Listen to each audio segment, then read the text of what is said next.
میرے آقا علیہ السلام جب مدینہ شریف گئے ہجرت کر کے تو وہاں کا ماحول کیا تھا؟ وہاں پر لوگوں نے حضور علیہ السلام کے آنے کے جشن میں جو ہے وہ کس طرح سے خوشی منائی۔ حدیث پاک کے اندر آتا ہے لما کان اليوم الذی فیہ النبی صلی اللہ علیہ وسلم، جب میرے آقا علیہ السلام ہجرت کر کے مدینہ شریف کی طرف گئے، جس دن میرے آقا علیہ السلام نے ہجرت فرمائی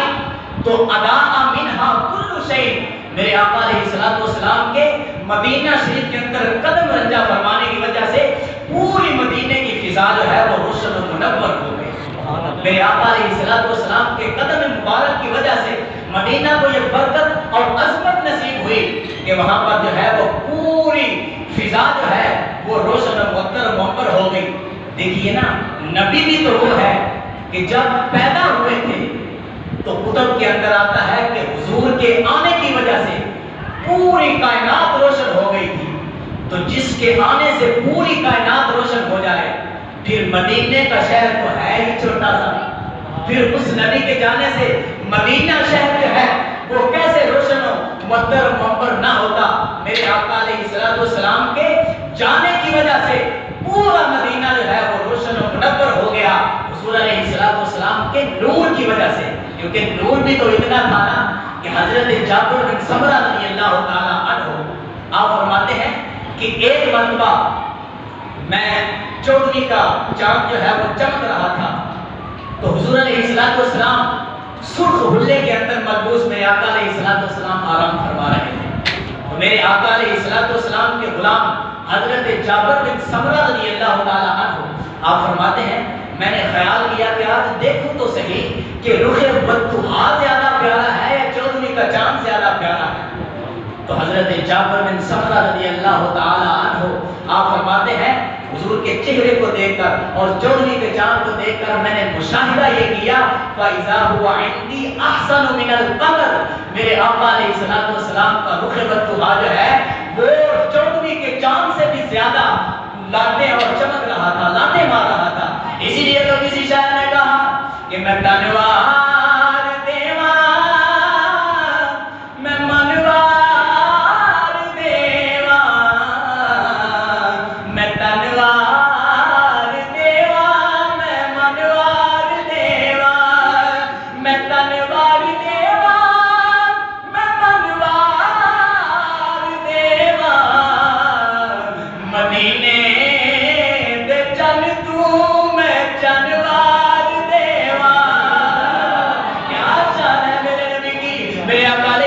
السلام گئے تو حضور کے جانے سے پورا مدینہ روشن ہو گیا، اور پھر وہ روشنی قیامت تک کے لیے ہے۔ آج بھی جو لوگ مدینہ شریف گئے ہیں ان کو یہ ادراک ہوگا کہ وہاں جا کے مدینہ شریف اب بھی لوگوں کے جانے سے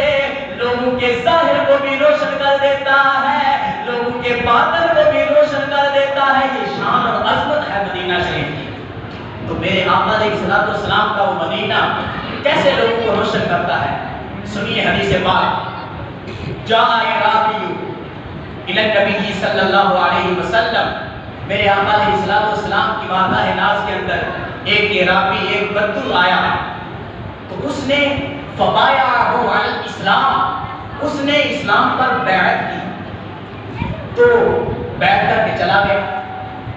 جب ایک دو دن گزرے تو پھر میرے آقا علیہ السلام کی بارگاہ کے اندر حاضر ہوا اور آ کے عرض کرنے لگا یا رسول اللہ اخلنی بیدی، یا رسول اللہ، یا رسول اللہ میں بیعت نہیں رکھنا چاہتا، میری بیعت توڑ دیجیے۔ تو میرے آقا علیہ السلام نے فرمایا اب تمہیں بیعت کر لیا ہے، اب ہم نے تمہیں نہیں چھوڑنا۔ تو میرے حضور کے غلام صحابہ کرام رضوان اللہ تعالیٰ علیہم اجمعین آپ حضور کی بارگاہ میں عرض کرنے لگے یا رسول اللہ اگر وہ نہیں رکھنا چاہتا تو اس کو جانے دیجیے، اس کے اسلام لانے سے کون سی اسلام کو اتنی بڑی ترقی ہو جائے گی۔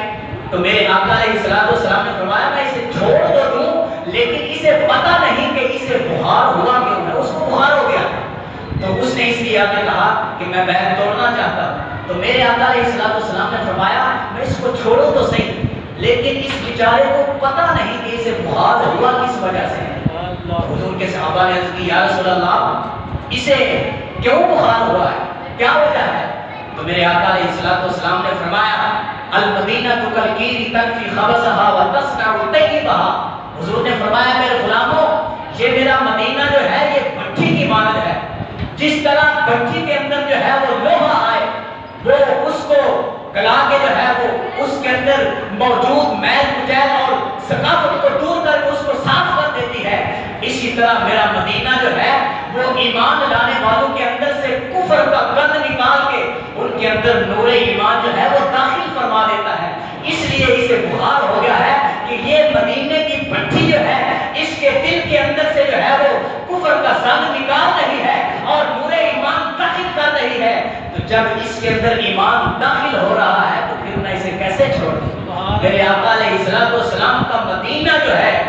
وہ کفر جیسے زنگ کو دور کرتا ہے۔ حالانکہ کفر ان الشرک لظلم عظیم، کفر جو ہے وہ ظلم عظیم ہے جس کو اللہ کے قرآن نے ظلم عظیم کہا، لیکن مدینے کی شان کو دیکھیے کہ اس ظلم عظیم کے زنگ کو بھی مدینہ دور کر رہا ہے۔ تو ذرا پھر سوچ کے مجھے بتائیے